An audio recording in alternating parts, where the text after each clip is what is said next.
Thank you all for being with us and sharing your knowledge and experience. I have a two-part question that's directed at Albe from TerraCycle.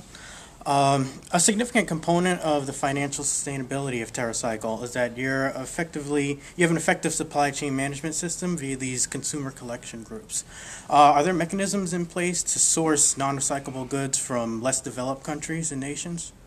So we have begun to expand internationally. Our focus right now has been on Central and South America. We are currently running programs in Mexico, Argentina, and Brazil, and are hoping to expand throughout those entire regions and then eventually into the Middle East and Africa. For a small company, it's hard to expand overseas. What we have done internationally is we set up a local office in every country that we go to. So while we are turning into a global company, we run each market locally. We hire local employees, we set up a local office. The material that is collected in Mexico or Argentina stays in Mexico and Argentina. It doesn't come to the United States to be processed. The way that we do that is by finding manufacturing partners in those countries. So as we expand into a global company, we want to keep the solutions local. We don't want to bring waste from overseas into the United States. There's more than enough already here. And the same thing goes in those countries. We don't want to collect that material and then take it somewhere else and move those jobs with us somewhere else. We want to be able to create the jobs in the markets that we're going, but it is certainly a challenge.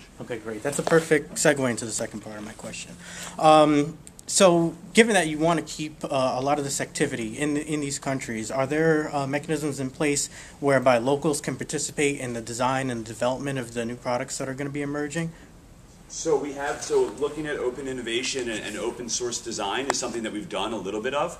We actually ran a contest. I mean, this is a little bit of a kind of fun marketing version of what you're talking about, but we ran a contest with Elmer's Glue where we challenged elementary school students to create the next TerraCycle product. And so we actually created a product that was designed by a 10-year-old in Texas because they won the contest. We are absolutely looking to do that and hiring designers and production managers in those countries. But the problem with really all of TerraCycle's business model is if we can't find an end market for the material, the design, the product that we create, then the collection system doesn't become sustainable. We can't collect that material unless we can sell an end product or an end material out of that is going to be able to support the collection system itself. So that's where the real challenge around open innovation comes for us, because our business model is so unique. People don't necessarily understand what's required to make a product that makes our system fiscally sustainable.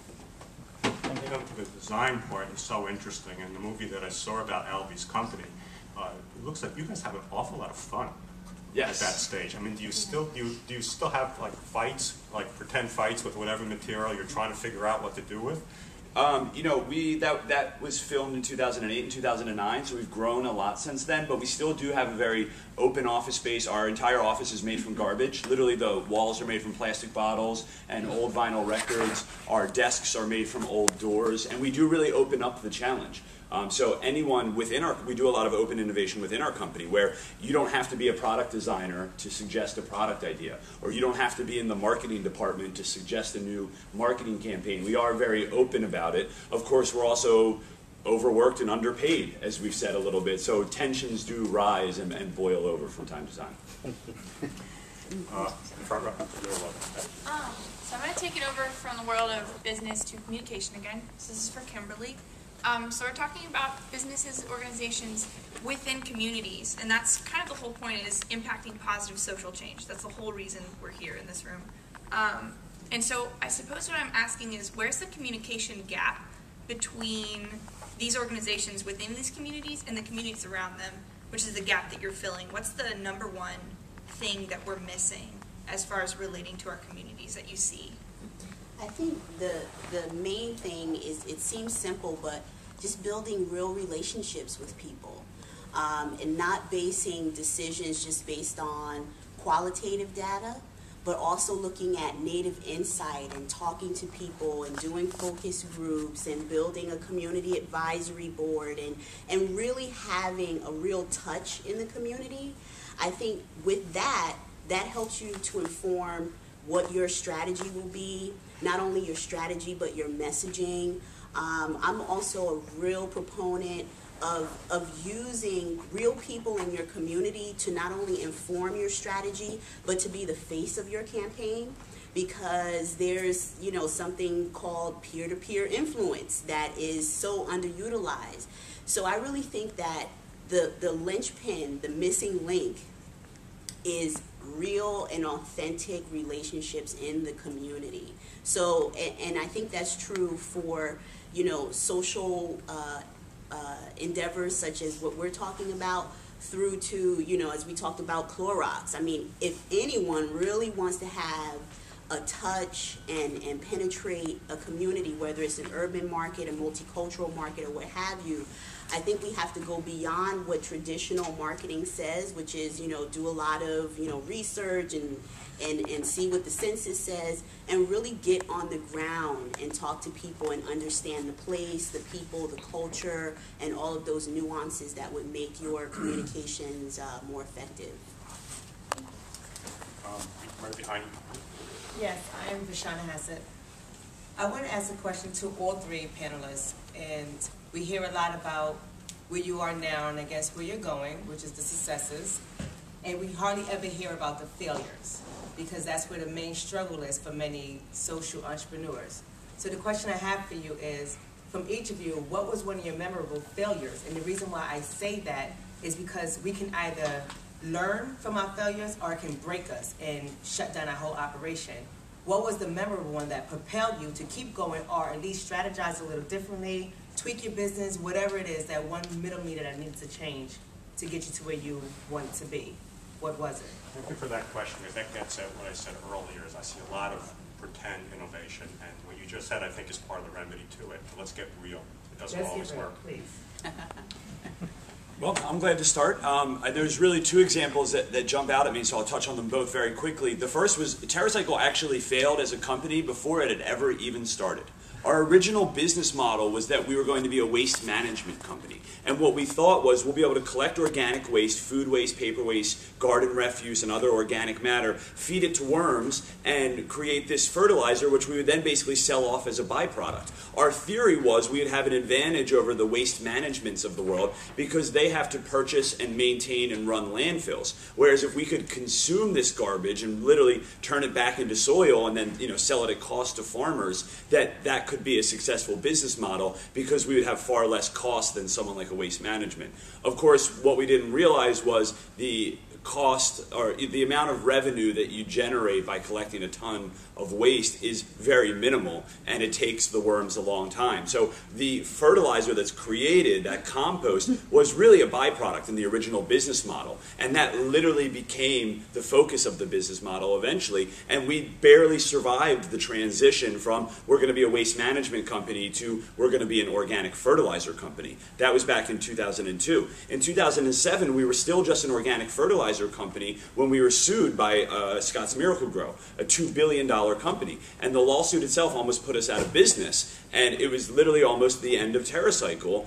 But then what it made us realize is that we need to look beyond the fertilizer world. And that it made us understand the true value of what we were doing wasn't just being able to make a great organic fertilizer, it was turning garbage into a product. And that's when we first started to say, well, if we can make and package a fertilizer entirely from garbage, what else can be made from waste? Can anything be made from garbage? And that is now 90% of our business model. So something that really started as a necessity because we were sort of getting squashed in the fertilizer world, created the business model that has turned us into a global company today.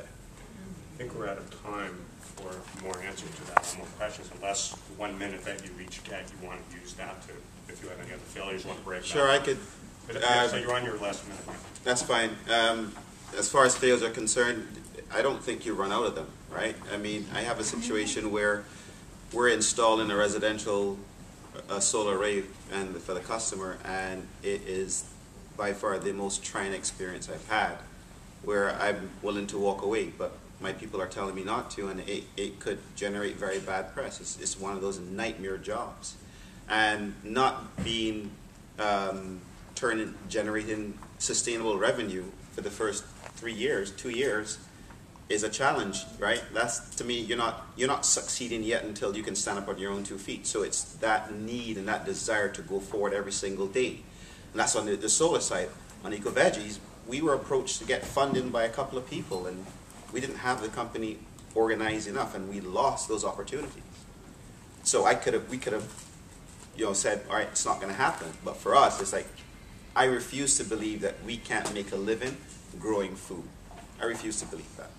So for me, it's like, how do I fix this? I need to create a better organization. I have to have dedicated teams. People must be willing to work for free to start with. That's a requirement. That's what it is. We found people to do that, right? So it's whatever you look at as you're not going to stop having failures. It's just, and for us to say what was the big failure, there are a couple that I can tell you, and specific instances where we ordered the wrong product and it almost lost a customer. Those things will happen in any sort of consumer business. You're going to make a mistake and it's going to result in something that is less than, stellar, right? But for me, it's this one particular install where I got almost unprofessional, and I really never ever want to do that. And then it was losing funding opportunities because we didn't realize we should really structure our team and our business better. Albe, you have a minute? Yeah, I'll just quickly wrap up with, I think that too often entrepreneurism and innovation seems like this technical thing done by the incredibly educated, and to be an entrepreneur, to be a social entrepreneur, to drive innovation, you have to be very, very well versed in technology and to be some sort of genius. But I think that, and I certainly think my CEO is, but I think that social innovation has great opportunity because change is all around us. It's in our local communities, in our factories. It does not have to be some grand scheme. The opportunity for social entrepreneurism and change is all around us at every moment.